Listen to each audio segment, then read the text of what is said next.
Hi hello welcome back to my YouTube channel. എല്ലാവർക്കും പുതിയൊരു വീഡിയോയിലേക്ക് സ്വാഗതം.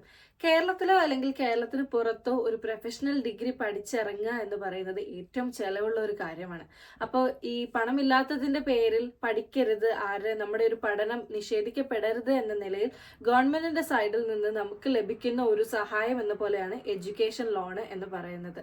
അപ്പോൾ ഇന്ന് ഈ ഒരു വീഡിയോയിൽ എന്താണ് എഡ്യൂക്കേഷൻ ലോണ്, അതിന്റെ എലിജിബിലിറ്റി ക്രൈറ്റീരിയ എന്തെല്ലാം കാര്യങ്ങളാണ് ഒരു എഡ്യൂക്കേഷൻ ലോൺ എടുക്കുമ്പോൾ ശ്രദ്ധിക്കേണ്ടത്, എത്ര രൂപ വരെ നമുക്ക് എഡ്യൂക്കേഷൻ ലോൺ ലഭിക്കും, ഇങ്ങനെയുള്ള കാര്യങ്ങളാണ് ഈ ഒരു വീഡിയോയിൽ ഡിസ്കസ് ചെയ്യാൻ പോകുന്നത്. പുതുതായി വീഡിയോ കാണുന്നവർ ചാനൽ സബ്സ്ക്രൈബ് ചെയ്യുക. പുതിയ പുതിയ ഇൻഫോർമേറ്റീവ് വീഡിയോസ് നിങ്ങളിലേക്ക് എത്തുന്നതായിരിക്കും. അപ്പോൾ ഒട്ടും വൈകാതെ നമുക്ക് വീഡിയോയിലേക്ക് കിടക്കാം. അപ്പോൾ എന്തിനു വേണ്ടിയിട്ടാണ് എഡ്യൂക്കേഷൻ ലോൺ നമ്മൾ അപ്ലൈ ചെയ്യുന്നത്? നമ്മുടെ പേഴ്സണൽ ആവശ്യങ്ങൾക്ക് വേണ്ടി അപ്ലൈ ചെയ്ത് കഴിഞ്ഞാൽ എഡ്യൂക്കേഷൻ ലോൺ ഒരിക്കലും കിട്ടില്ല. പാരൻസ് അവരുടെ മക്കൾക്ക് വേണ്ടിയിട്ട് എഡ്യൂക്കേഷന് വേണ്ടിയിട്ട് സഹായത്തിന് വേണ്ടി അപ്ലൈ ചെയ്യുന്ന ഒരു ലോണാണ് എഡ്യൂക്കേഷൻ ലോൺ എന്ന് പറയുന്നത്. ഏത് സാഹചര്യത്തിലായിരിക്കും നമ്മൾ എഡ്യൂക്കേഷൻ ലോൺ അപ്ലൈ ചെയ്യുക? പലർക്കും ചിലപ്പോൾ ഒരു ഫിനാൻഷ്യലി സ്റ്റേബിൾ ആയിരിക്കത്തില്ല, ഒരു സ്റ്റെബിലിറ്റി ഉണ്ടായിരിക്കില്ല അവരുടെ മക്കളെ പഠിപ്പിച്ചിറക്കുക എന്നുള്ളത്. ഇനി അതും അല്ലെങ്കിൽ ഒരു ഏജ് ഡിഫറൻസ് ഇല്ലാതെ തന്നെ 2-3 മക്കളായിരിക്കും ഒരു വീട്ടിലുള്ളത്. ഒരേ സമയം 3 പേരെ അല്ലെങ്കിൽ 4 പേരെ ഒരുമിച്ച് പഠിപ്പിച്ചിറക്കുക എന്ന് പറയുമ്പോൾ അവരെ കൊണ്ട് അത് അഫോർഡ് ചെയ്യാൻ പറ്റണമെന്നില്ല. ഇനി അതും അല്ലെങ്കിൽ ഓരോ വർഷം അവർ പറയുന്ന ഒരു നിശ്ചിത എമൗണ്ട് ഒറ്റയടിക്ക് പേ ചെയ്യുക എന്ന് പറയുന്ന ഒരു സാഹചര്യം അവരുടെ വീടുകളിൽ ഉണ്ടാവില്ല. സോ ഇങ്ങനെയുള്ള കാരണത്താലായിരിക്കും നമ്മൾ എഡ്യൂക്കേഷൻ ലോണിന് വേണ്ടിയിട്ട് അപ്രോച്ച് ചെയ്യുന്നത്. ഇനി അതും അല്ലെങ്കിൽ സ്റ്റുഡൻസിന് പഠിക്കുന്ന സമയത്ത് ഒരു ഉത്തരവാദിത്തം കൊടുക്കുക. ഒരു ലോൺ എടുത്ത് പഠിക്കുകയാണെങ്കിൽ അവർ കൂടുതൽ റെസ്പോൺസിബിൾ ആയിരിക്കും. നല്ലപോലെ പഠിച്ച് പാസ്സായിട്ട് ജോലി കിട്ടിയാൽ മാത്രമേ ഈ ഒരു ലോൺ റീപേ ചെയ്യാൻ പറ്റുള്ളൂ. അപ്പോൾ ഒരു ഉത്തരവാദിത്തം വരാൻ എന്ന രീതിയിലും പലരും എഡ്യൂക്കേഷൻ ലോണിന് വേണ്ടിയിട്ട് അപ്ലൈ ചെയ്യാറുണ്ട്. എഡ്യൂക്കേഷൻ ലോൺ അപ്ലൈ ചെയ്യുമ്പോൾ കൂടുതൽ ശ്രദ്ധിക്കേണ്ട കാര്യങ്ങൾ, എപ്പോഴും നാഷണലൈസ്ഡ് ബാങ്കിൽ നിന്ന് തന്നെ അപ്ലൈ ചെയ്യാൻ ശ്രദ്ധിക്കുക. കാരണം അവരുടെ റേറ്റ് ഓഫ് ഇൻട്രസ്റ്റ് ആയിരിക്കത്തില്ല മറ്റ് പ്രൈവറ്റ് ബാങ്കിൽ. ഏതെല്ലാം കോഴ്സുകൾക്കാണ് എഡ്യൂക്കേഷൻ ലോൺ ലഭിക്കുക എന്ന് നോക്കിക്കഴിഞ്ഞാൽ, കേരളത്തിനകത്തോ അല്ലെങ്കിൽ കേരളത്തിന് പുറത്തോ വിവിധ യൂണിവേഴ്സിറ്റികൾ കണ്ടക്ട് ചെയ്യുന്ന കോഴ്സുകൾ, UG, PG, ഡിപ്ലോമ കോഴ്സുകൾക്കും അതോടൊപ്പം തന്നെ courses conducted by IIM, IIT, NEFT, CA പോലുള്ള കോഴ്സുകൾക്കും, ഇനി അതും അല്ലെങ്കിൽ ഫോറിൻ യൂണിവേഴ്സിറ്റീസ് അപ്രൂവ്ഡ് ആയിട്ടുള്ള ഇന്ത്യൻ കോഴ്സസിനും, ഇനി അതുകൂടാതെ വിദേശ രാജ്യങ്ങളിൽ പോയി പഠിക്കുന്ന UG, PG, PhD പോലെയുള്ള കോഴ്സുകൾക്കും എഡ്യൂക്കേഷൻ ലോൺ അപ്രൂവ്ഡ് ആവുന്നതായിരിക്കും. ഈ എലിജിബിലിറ്റി ക്രൈറ്റീരിയ നോക്കാനാണെങ്കിൽ സ്റ്റുഡൻസിന് മാത്രമേ എഡ്യൂക്കേഷൻ ലോൺ പറ്റുള്ളൂ, ഒന്നാമത്തെ കാര്യം. പിന്നെ അവർ ഒരു ഇന്ത്യനോ അല്ലെങ്കിൽ NRIക്കാർക്കും അപ്ലൈ ചെയ്യാവുന്നതാണ്. രണ്ടാമത്തെ പ്രധാനപ്പെട്ട ക്രൈറ്റീരിയ എന്ന് പറയുന്നത്, അവർ തിരഞ്ഞെടുക്കുന്ന ആ ഒരു യൂണിവേഴ്സിറ്റി എന്ന് പറഞ്ഞു കഴിഞ്ഞാൽ റെക്കഗ്നിഷൻ ഉണ്ടായിരിക്കണം. ഇപ്പോൾ ഉദാഹരണം BSc നഴ്സിംഗ് ഒക്കെ ആണെങ്കിൽ INCയുടെ അപ്രൂവൽ ഉണ്ടായിരിക്കണം. അതോടൊപ്പം തന്നെ ഓരോ സ്റ്റേറ്റ് നഴ്സിംഗ് കൗൺസിലിന്റെ അപ്രൂവൽ ഉണ്ടായിരിക്കണം. ഇനി അതും അല്ലെങ്കിൽ യൂണിവേഴ്സിറ്റിക്ക് ഒരു പ്രോപ്പർ അക്രഡിറ്റേഷനും അപ്രൂവലും റെക്കഗ്നിഷനും ഒക്കെ ഉണ്ടായിരിക്കണം. ഇനി ഏതൊരു കോഴ്സ് ചൂസ് ചെയ്താലും ആ ഒരു കോഴ്സിന്റെ ഫീസ് സ്ട്രക്ചർ ആദ്യം നോക്കണം. നമ്മൾക്ക് ലോൺ എന്ന് പറയുന്നത് എപ്പോഴും 4 ലക്ഷം തൊട്ട് ഒരു 7.5 ലക്ഷം രൂപ വരെ 7.5 lakhs വരെ നമുക്ക് ഈടില്ലാതെ ബാങ്കുകളിൽ നിന്ന് ലഭിക്കുന്നതായിരിക്കും. അവിടെ ഒരു പാരന്റ് ഗ്യാരണ്ടി നിൽക്കുമോ അല്ലെങ്കിൽ ഒരു തേർഡ് പാർട്ടി ഗ്യാരണ്ടി നിൽക്കേണ്ട ആവശ്യമോ അല്ലെങ്കിൽ ഒരു സെക്യൂരിറ്റി ആയിട്ട് നമ്മുടെ വീടിന്റെ ആധാരമോ അല്ലെങ്കിൽ എന്തെങ്കിലും പ്രോപ്പർട്ടിയോ എല്ലാം വെക്കുമോ, അങ്ങനെയൊന്നും വേണ്ട. ഒരു ഈടും കാര്യങ്ങളും ഒന്നും ഇല്ലാതെ തന്നെ 4 to 7.5 lakhs വരെ നമുക്ക് ലോൺ കിട്ടുന്നതായിരിക്കും. ഇനി ഈ ഒരു ലോൺ ഏതൊക്കെ കാറ്റഗറി ഫീസിലേക്കായിരിക്കും ഡിവൈഡ് ചെയ്യുന്നത്? ഒരൊറ്റ എമൗണ്ട് ആയിട്ട് തരാതിരിക്കത്തില്ല, പകരം അതിനവരെ ഡിവൈഡ് ചെയ്ത് കോളേജ് ഫീസ്, അതായത് tuition fees, special fees, hostel fees, mess fees, uniform, laboratory fees, അങ്ങനെ അവർ പല കാറ്റഗറി ആയിട്ട് ഡിവൈഡ് ചെയ്തിട്ടായിരിക്കും എഡ്യൂക്കേഷൻ ലോൺ പ്രൊവൈഡ് ചെയ്യുന്നത്. അതും ഒറ്റയടിക്ക് ആ ഒരു 7.5 lakhs അല്ലെങ്കിൽ ഒരു 4 lakhs എന്ന് പറയുന്ന ഒറ്റയടിക്കുള്ള ഒരു എമൗണ്ട് നമുക്ക് തരല്ല ചെയ്യുന്നത്. ഓരോ ഇയറിലും ആയിരിക്കും അവർ ഓരോരോ ഘട്ടമായി അവർ നമുക്ക് ലോണ് പേ ചെയ്യുന്നത്. ഇനി ഫസ്റ്റ് ഇയറിലാണെങ്കിൽ തന്നെ അവർ ലോൺ നമുക്ക് തരില്ല. കാരണം നമ്മൾ ഫസ്റ്റ് ഒരു കോളേജിൽ അഡ്മിഷൻ എടുക്കുന്ന സമയത്ത് ലോണോ കാര്യങ്ങളോ ഒന്നും തന്നെ ഉണ്ടായിരിക്കില്ല. അപ്പൊ ഫസ്റ്റ് ഇയറിലെ ഫീസ് നമ്മൾ പേ ചെയ്യാൻ വേണ്ടിയിട്ട് കേപ്പബിൾ ആയിരിക്കണം. എവിടെന്നെങ്കിലും നമ്മൾ ആ ഒരു എമൗണ്ട് അറേഞ്ച് ചെയ്തിട്ട് കോളേജിൽ ചെന്ന് അഡ്മിഷൻ എടുത്തതിന് ശേഷം മാത്രമേ ലോണിന് ആവശ്യമായിട്ടുള്ള ഡോക്യുമെന്റ്സ് നമുക്ക് കോളേജിൽ നിന്ന് കളക്ട് ചെയ്യാനായിട്ട് സാധിക്കുകയുള്ളൂ. പിന്നീട് വരുന്ന വർഷങ്ങളിൽ നമുക്ക് ലോൺ അതാത് വർഷം അവർ DD ആയിട്ട് കോളേജിലേക്ക് അയക്കും. ഇനി ഈ ഫസ്റ്റ് ഇയറിൽ നമ്മൾ ആരുടെ ഇടയ്ക്കെങ്കിലും നമ്മൾ അഡ്ജസ്റ്റ് ചെയ്ത് പൈസ കടം വാങ്ങിച്ചിട്ടൊക്കെ ആയിരിക്കും കോളേജിലെ ഫീസ് നമ്മൾ പേ ചെയ്യുന്നത്. അപ്പോൾ ഈ ഒരു എമൗണ്ട് നിങ്ങൾക്ക് വേണമെങ്കിൽ അതും കൂടെ ചേർത്ത് വേണം നിങ്ങൾ ലോണിന് അപ്ലൈ ചെയ്യാൻ. ആ ഒരു സമയത്ത് അവർ ഫസ്റ്റ് ഇയറിന്റെ ആ ഒരു ഫീസ് കംപ്ലീറ്റ് ആയിട്ട് റീഫണ്ട് ചെയ്യുന്നതായിരിക്കും. അതായത് അവർ കോളേജിലേക്ക് അയച്ച് കോളേജിൽ നിന്ന് പിന്നെ നമുക്കത് റീഫണ്ട് ചെയ്ത് എടുക്കാൻ സാധിക്കുന്നതായിരിക്കും. ഇനി അടുത്തത് എന്തൊക്കെ ഡോക്യുമെന്റ്സ് ആണ് ഒരു എഡ്യൂക്കേഷൻ ലോൺ അപ്ലൈ അപ്ലൈ ചെയ്യുമ്പോൾ നമ്മൾ സബ്മിറ്റ് ചെയ്യേണ്ട ഡോക്യുമെന്റ്സ് ഏതൊക്കെയാണെന്നാണ്. ഫസ്റ്റ് ഓഫ് ഓൾ ഇത് പ്രത്യേകിച്ച് ഈടോ കാര്യങ്ങളോ ഒന്നും തന്നെ വേണ്ട എന്ന് പറഞ്ഞു. അപ്പോൾ നമുക്ക് ഒരുപാട് ഡോക്യുമെന്റ്സിന്റെ ആവശ്യമൊന്നുമില്ല. വളരെ ചെറിയൊരു ഡ്യൂറേഷൻ കൊണ്ട് തന്നെ സാങ്ഷൻ ആവുന്ന ഒരു ലോണാണ് എഡ്യൂക്കേഷൻ ലോൺ. വളരെ റെയർ ആയിട്ട് മാത്രമേ അതൊരു 3 to 4 അല്ലെങ്കിൽ ഒരു 5-6 months ഒക്കെ എടുക്കാറുള്ളൂ. വിത്തിൻ 2 to 3 months തന്നെ എഡ്യൂക്കേഷൻ ലോണൊക്കെ സാങ്ഷൻ ആവാറുണ്ട്. കഴിവതും നിങ്ങളുടെ ചുറ്റുപാട്, അതായത് വീടിനടുത്ത് തന്നെ ചുറ്റുപാടായിട്ടുള്ള ഏതെങ്കിലും ബാങ്കിൽ നിന്ന് തന്നെ ലോണിന് അപ്ലൈ ചെയ്യാനായിട്ട് ശ്രമിക്കാം. ഇനി ഏതൊക്കെ ഡോക്യുമെന്റ്സ് ആണെന്ന് ചോദിച്ചു കഴിഞ്ഞാൽ സ്റ്റുഡൻസിന്റെ സൈഡിൽ നിന്നും അല്ലെങ്കിൽ പാരന്റ്സിന്റെ സൈഡിൽ നിന്നും ഒരു സെറ്റ് ഓഫ് ഡോക്യുമെന്റ്സ് വേണം. അതോടൊപ്പം തന്നെ കോളേജിന്റെ ഭാഗത്തുനിന്നും ഡോക്യുമെന്റ്സ് വേണം. സ്റ്റുഡന്റ് അല്ലെങ്കിൽ പാരന്റിന്റെ ഭാഗത്തുനിന്ന് ആവശ്യമായിട്ടുള്ള ഡോക്യുമെന്റ്സ് പ്രധാനമായിട്ട് ആധാർ കാർഡ്, രണ്ടുപേരുടെയും ആധാർ കാർഡിന്റെ കോപ്പി ഉണ്ടായിരിക്കണം. രണ്ടുപേരുടെ പാൻ കാർഡിന് അപ്ലൈ ചെയ്തിട്ടില്ലാത്ത സ്റ്റുഡൻസ് ആണ് എഡ്യൂക്കേഷൻ ലോൺ ആവശ്യമുണ്ടെങ്കിൽ എത്രയും വേഗം നിങ്ങൾ അക്ഷയ സെന്ററിൽ പോയിട്ട് പാൻ കാർഡിന് അപ്ലൈ ചെയ്യാം. അപ്പൊ 2 പേരുടെ കയ്യിൽ നിന്നും, സ്റ്റുഡൻസ് ആയിക്കോട്ടെ അല്ലെങ്കിൽ പാരന്റ്സ് ആയിക്കോട്ടെ, 2 പേരുടെയും പാൻ കാർഡും ആധാർ കാർഡും, ഇനിയും സ്റ്റുഡൻസിന്റെ മാർക്ക് ലിസ്റ്റ്, 10th ആ ഒരു സർട്ടിഫിക്കറ്റ് ഉണ്ടായിരിക്കണം, 12th സർട്ടിഫിക്കറ്റ് ഉണ്ടായിരിക്കണം. 12th സർട്ടിഫിക്കറ്റ് കിട്ടിയിട്ടില്ല എന്നുണ്ടെങ്കിൽ അപ്പോഴേക്കും എന്തായാലും കിട്ടും.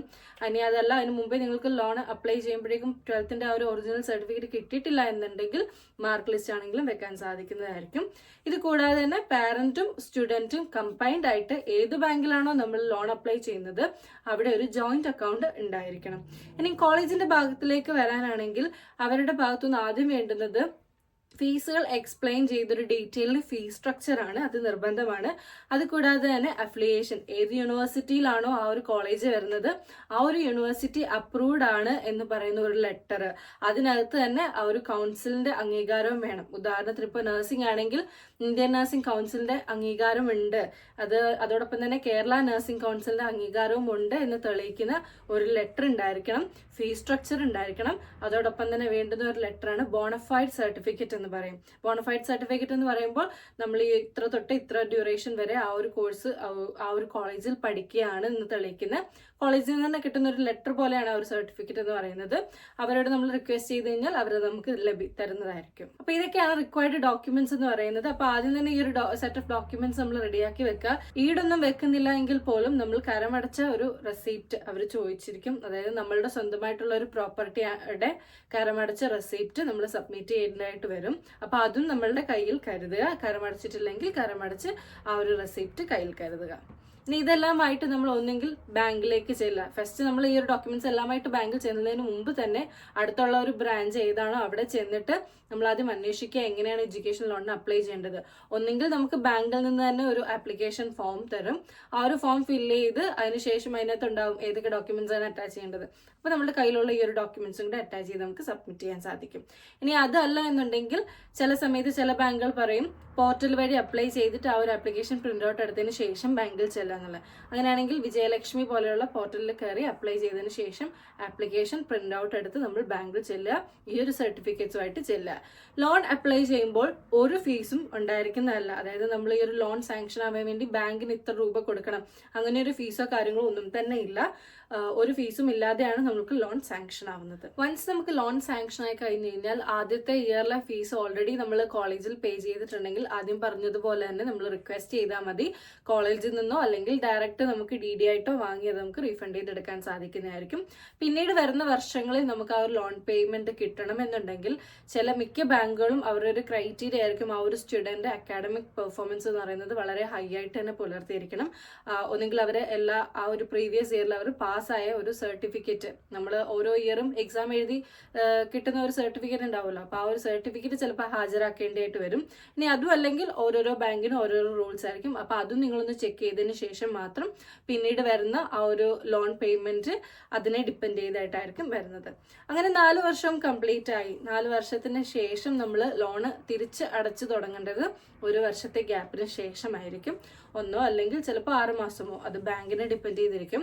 ആ ഒരു ഡ്യൂറേഷന് ശേഷമായിരിക്കണം നമ്മൾ ലോൺ റീപേ ചെയ്യേണ്ടത്. ഇനി അതല്ല അതിന് മുമ്പ് തന്നെ നിങ്ങൾക്ക് അടച്ച് തുടങ്ങണമെങ്കിൽ അതും കുഴപ്പമൊന്നുമില്ല. അത് ഇറ്റ്സ് അപ് ടു യു ആണ്. നിങ്ങൾക്ക് നല്ലൊരു ജോലി അതിന് മുമ്പേ തന്നെ കിട്ടുകയാണെങ്കിൽ ഡെഫിനറ്റ്ലി 1 വർഷത്തെ ഗ്യാപ്പ് എടുക്കാതെ തന്നെ അതിന് മുന്നേ അടച്ചു തുടങ്ങാം. അങ്ങനെ അടയ്ക്കുകയാണെങ്കിൽ ഒരുപക്ഷെ കുറച്ചും കൂടെ ഇൻട്രസ്റ്റ് കുറയുന്നതായിരിക്കും. പ്രത്യേകം ശ്രദ്ധിക്കുക, ഈ 1 വർഷം അവർ ഗ്യാപ്പ് തന്നിട്ടുണ്ടെങ്കിലും ആ ഒരു ടൈം പീരീഡിലും അവർ ആ ഒരു പെർട്ടിക്കുലർ റേറ്റ് ഓഫ് ഇൻട്രസ്റ്റ് പൊക്കോണ്ടേ ഇരിക്കുകയായിരിക്കും. ഇപ്പോൾ 4 lakhs ആണ് എടുത്തതെങ്കിൽ നമ്മൾ എപ്പോഴാണോ നമ്മുടെ കോഴ്സ് കംപ്ലീറ്റ് ആവുന്നത് വെരി നെക്സ്റ്റ് ഡേ തൊട്ട് തന്നെ അവർ ഇൻട്രസ്റ്റ് കയറ്റിക്കൊണ്ടിരിക്കുകയായിരിക്കും. അപ്പോൾ അതുകൊണ്ട് തന്നെ ആരും ഒത്തിരി വൈകാതെ തന്നെ പെട്ടെന്ന് അടച്ചു തുടങ്ങുക. ലോൺ നമുക്ക് മാക്സിമം 15 ഇയേഴ്സ് കൊണ്ട് അടച്ചു തീർക്കാവുന്നതാണ്. പിന്നെ വേറൊരു കാര്യം ശ്രദ്ധയിൽപ്പെട്ടതെന്ന് പറയുമ്പോൾ, ഇപ്പോൾ കേരളത്തിന് പുറത്തൊക്കെ അഡ്മിഷൻ ലഭിക്കുന്ന കോളേജുകളൊക്കെ ആണെങ്കിൽ ഏജന്റുമാരായിരിക്കുമല്ലോ നമ്മളെ കാണുന്നത്. അപ്പോൾ അവർ ആദ്യം തന്നെ പറയും ലോൺ പ്രൊവൈഡ് ചെയ്യാനുള്ള എല്ലാ സപ്പോർട്ടും കോളേജിന്റെ ഭാഗത്തു നിന്നും അതുപോലെ ആ ഒരു ഏജന്റിന്റെ ഭാഗത്തു നിന്നും ലഭിക്കുന്നതായിരിക്കും. ഇല്ലെങ്കിൽ അവരുമായിട്ട് ടൈപ്പുള്ള ഏതെങ്കിലും പർട്ടിക്കുലർ പ്രൈവറ്റ് ബാങ്കുകളിൽ നിന്ന് ലോൺ നിങ്ങൾക്ക് ലഭിക്കുന്നതായിരിക്കും. നിങ്ങൾ അതിൽ ഒന്നും അറിയേണ്ട ആവശ്യമില്ല. നിങ്ങൾക്ക് ജസ്റ്റ് അഡ്മിഷൻ എടുത്താൽ മാത്രം മതി. ലോണിനുള്ള എല്ലാ സപ്പോർട്ടും പ്രൊവൈഡ് ചെയ്യുമെന്നൊക്കെ പറഞ്ഞാൽ ഒരുപാട് ഫേക്ക് പ്രോമിസുകൾ നിങ്ങൾക്ക് ലഭിക്കും. പ്രത്യേകം ശ്രദ്ധിക്കേണ്ടത് ലോൺ എന്ന് പറയുന്നത്, അല്ലെങ്കിൽ എഡ്യൂക്കേഷൻ ലോൺ എന്ന് പറയുന്നത് എപ്പോഴും ആ ഒരു സ്റ്റുഡൻറ്റിനും അതോടൊപ്പം തന്നെ അവരുടെ പാരന്റിനെയും ബേസ് ചെയ്ത് മാത്രമാണ്, അല്ലേ? ഒരു തേർഡ് പാർട്ടി എന്ന് പറയുമ്പോൾ അവർക്കതിൽ പ്രത്യേകിച്ച് ഒരു റോളും തന്നെ ഇല്ല. എല്ലാം നമ്മുടെ ഡോക്യുമെന്റ്സ് ആണ്, നമ്മളായിട്ട് റെഡിയാക്കേണ്ട ഡോക്യുമെന്റ്സ് ആണ്. അവരെ കൊണ്ട് ഒന്നും തന്നെ നമുക്ക് ചെയ്യാൻ പറ്റില്ല. ചിലപ്പോൾ ഒരു പക്ഷേ ഞാൻ ആദ്യം പറഞ്ഞ പോലെ തന്നെ കോളേജിന്റെ സൈഡിൽ നിന്ന് ലഭിക്കേണ്ട കുറച്ച് ഡോക്യുമെന്റ്സ് ഉണ്ട്, അത് ചിലപ്പോൾ അവർ ഈസി ആയിട്ട് കളക്ട് ചെയ്ത് തരും. ആ ഒരു സപ്പോർട്ട് മാത്രമേ അവർക്ക് പ്രൊവൈഡ് ചെയ്യാൻ സാധിക്കുള്ളൂ. ബാക്കി എല്ലാം ഇനിഷ്യേറ്റീവ് എടുത്ത് ചെയ്യേണ്ടത് ഓരോ സ്റ്റുഡൻറ്റിൻ്റെയും അല്ലെങ്കിൽ ഓരോ പാരന്റിൻ്റെയും ഉത്തരവാദിത്തം മാത്രമാണ്. അപ്പോൾ അത് നിങ്ങൾ അതാത് സമയത്ത് തന്നെ ആ ഒരു റിക്വയർഡ് ഡോക്യുമെന്റ്സ് അറേഞ്ച് ചെയ്ത് ആ ഒരു പർട്ടിക്കുലർ ബാങ്കിൽ പോയിട്ട് ഏറ്റവും പ്രിഫേർഡ് ബാങ്ക് എന്ന് പറയുന്നത് നാഷണലൈസ്ഡ് ബാങ്ക് തന്നെയാണ്. അപ്പോൾ അടുത്തുള്ള നിങ്ങളുടെ നാഷണലൈസ്ഡ് ബാങ്കിൽ പോയി ചോദിച്ച് മനസ്സിലാക്കി ലോണിന് അപ്ലൈ ചെയ്ത് ആ ഒരു കോഴ്സ് കംപ്ലീറ്റ് ചെയ്യുക. അപ്പോൾ വൺസ് നിങ്ങളുടെ കോളേജുകളിലേക്കുള്ള അഡ്മിഷൻ ഉറപ്പായാൽ തന്നെ ഒന്നെങ്കിൽ നിങ്ങളുടെ അടുത്തുള്ള ബാങ്കുകളിൽ പോയി എഡ്യൂക്കേഷൻ ലോണിന്റെ കാര്യങ്ങൾ അന്വേഷിച്ച് മനസ്സിലാക്കി വെക്കുക. ഇനി അതും അല്ലെങ്കിൽ നിങ്ങൾക്ക് ഓൺലൈൻ വഴിയും ഓരോരോ പർട്ടിക്കുലർ ബാങ്കിന്റെ വെബ്സൈറ്റിൽ കയറി എങ്ങനെയാണ് ലോണിന്റെ റിക്വയർഡ് ഡോക്യുമെന്റ്സ്, എങ്ങനെയാണ് അപ്രൂവൽ, ഇങ്ങനെയുള്ള കാര്യങ്ങൾ സെർച്ച് ചെയ്താലും നിങ്ങൾക്ക് ആ ഒരു ഇൻഫർമേഷൻ ലഭിക്കുന്നതായിരിക്കും. അപ്പോൾ എത്രയും വേഗം അഡ്മിഷൻ എടുത്തതിന് ശേഷം ഉടനെ തന്നെ നിങ്ങൾ ഈ ഒരു ലോണിന്റെ കാര്യങ്ങൾ സ്റ്റാർട്ട് ചെയ്യുക. എന്നാൽ മാത്രമേ ഒരു വിത്തിൻ 3 monthsനുള്ളിൽ ആ ഒരു ലോൺ സാങ്ഷൻ ആവുകയുള്ളൂ. അപ്പോൾ ഈ ഒരു വീഡിയോ എല്ലാവർക്കും ഇഷ്ടപ്പെട്ടു എന്ന് കരുതുന്നു. ഇഷ്ടപ്പെട്ടിട്ടുണ്ടെങ്കിൽ ഡെഫിനറ്റ്ലി ലൈക്ക് ചെയ്യണം. ഇൻഫോർമേറ്റീവ് ആണെങ്കിൽ ഡെഫിനറ്റ്ലി ഫ്രണ്ട്സിനോ അല്ലെങ്കിൽ മറ്റ് റിലേറ്റീവ്സിനോ ഷെയർ ചെയ്യുക. അവർക്കും അപ്പോൾ ഇത് കൂടുതൽ യൂസ്ഫുൾ ആയിരിക്കും. എന്തെങ്കിലും ഡൗട്ട് ഉണ്ടെങ്കിൽ, ലോൺ റിലേറ്റഡ് എന്തെങ്കിലും ഡൗട്ട് ഉണ്ടെങ്കിൽ കമൻറ്റ് ചെയ്താൽ മതി. കമൻറ്റിലൂടെ തന്നെ നമ്മൾ സോൾവ് ചെയ്യുന്നതായിരിക്കും. സോ മറ്റൊരു വീഡിയോയുമായി കാണുന്നതുവരെ എല്ലാവർക്കും ബൈ.